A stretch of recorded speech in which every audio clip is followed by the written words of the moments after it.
had the studio set up in there, and as I was making them, I was just hitting everybody up at the time, like, yo, I need you on this, I need you on this, I need you on this. By the time I come back, you know, a couple hours later, next day later, they was already sending their shit back. So I mean, it's still the same formula, you know what I'm saying? But you know, just went ahead and knocked it out.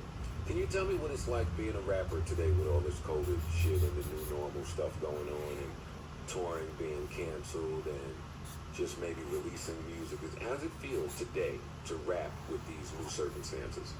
I mean, you know, of course I miss the fans. You know what I'm saying? I miss the fans. Like, I never turned down nobody, you know, picture or, you know, was ever acting front. That's why people fuck with me, you know what I'm saying? So I miss being around them. You know what I'm saying? But like, as far as music, you know, everything is normal to me. You know what I'm saying? It's not like COVID just stopped shit. Like, I done bought probably 4 or 5 cars this year. I bought a house. You know what I'm saying? More jewelry.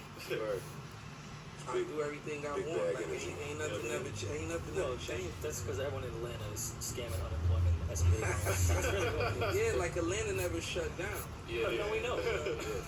You know, yeah, something's wrong with y'all out there. Yeah, it's nuts. And I'm looking for the Griselda infomercial to tell them to go in the house.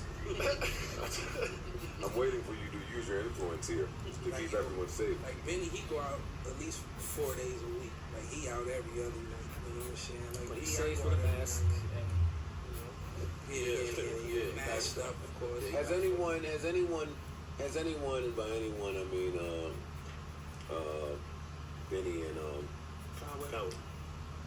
have you noticed any new tendencies that either of them have picked up with all the newfound notoriety? Because that's always fun to watch too in artists. I mean, yeah, of course. You know what I mean? You know, this is family, so I've known them since forever, my whole life. So, you know, just now it's like, you know, them niggas is Hollywood, man. Niggas is Hollywood. Yeah. Some of that is I love my niggas, but now, you know, it's just, you know, it come with it. You know what I'm saying? And, you know, we from Eastside Buffalo. Nobody never made it out that shit. You know what I'm saying? And, you know, I remember everybody in Buffalo wanted to take your head off. I think you said nobody in Buffalo could rap a few years back.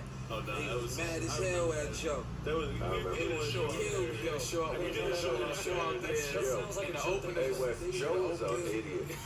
Listen, honestly, I hear so many stories about myself, but I remember that Joe. There was some openers. There was one particularly nah, bad he was opener, bad. and then He was bad. That nigga was trash. Yeah. But I didn't mean the whole Buffalo. I meant these niggas. That was a weird show. And someone threw a sex doll on stage. It was a weird show. The niggas that was opening that show, they was gonna line me that night. That's a fact. What would you expect to happen had you told all the openers that were from there, hey, y'all suck? I don't be thinking, man. Why don't we hear something? What you thought was gonna happen? The nigga made better music. I was encouraging them dudes. It wasn't them there.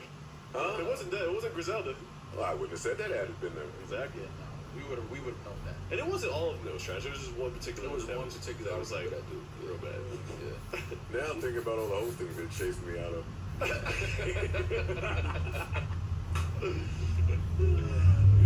Alright, Mo, You know, we never had shit. We never seen shit. You know what I'm saying? So it's different now when you come across money and fame. No doubt. You know, but it's not like it's not uncontrollable. But it's just fun to watch because it's like I love it. I love to see it. Yeah. You know what I'm saying? Because I've always been Hollywood. Right. You know what I'm saying? You gotta be Hollywood to get a red car. Yeah. You know. I got red. I got oranges now. I got an orange Maybach and an orange 21. The coupe, the AMG. You know, those for my Phoenix house. No, it's like, yeah. Just the Phoenix Sun. Oh, You got oh, God. Your house is matched the state. Oh, That's what man. you doing? Yeah. I see I mean, yeah, if you want to, I got the Mazda outside. I just wanted to cruise down Steinway together, like. I got a clean Honda. Yeah. You know what I'm saying? But Wes, tell us your story, because a lot of people, you know, they know, but they don't know. Like, you weren't originally rapping. Yeah, I mean, you know, growing up, of course we all rapped as kids. You know, we was inspired by hip-hop our whole life.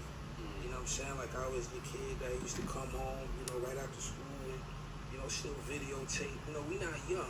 Right, You know right. So I used to videotape the videos and, you know, growing up with my Uncle Bacon and my Aunt Michelle, you know, they was in high school, so they was lit.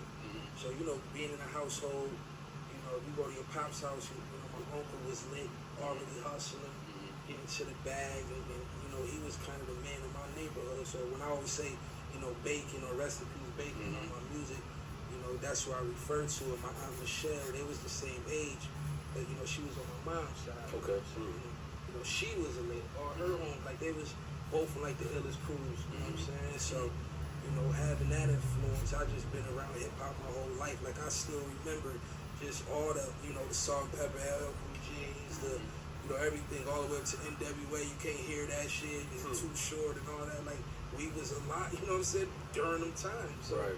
You liked a lot of nerdy hip hop too from the interviews I've heard, like the underground kind of internet popular rap. I got into that in 2000. Okay. It wasn't before 2000 though. Gotcha. What happened was I had went to stay with my grandmother. She kind of stayed on the outskirts, kind of like, it's only 5 minutes, but Buffalo is weird. Like Buffalo mentality, like once you cross a certain street, you don't even. It's like no man's land. Like it's a whole nother state to niggas. Right. It's 5 minutes away. It's right. Like, you know what I'm saying? And she, passed over that street, so it's only 5 minutes away from the hood, but just nobody go out there. You know what I'm saying? And I had moved over there with her, and like I said, once you cross that street, it's more white people over there. Right. So when I went out there, I'm still hustling. I got braids, I got platinum in my mouth and shit. Back then, you know what I'm saying? And dudes. Are your neighbors white today? Yeah. They like you?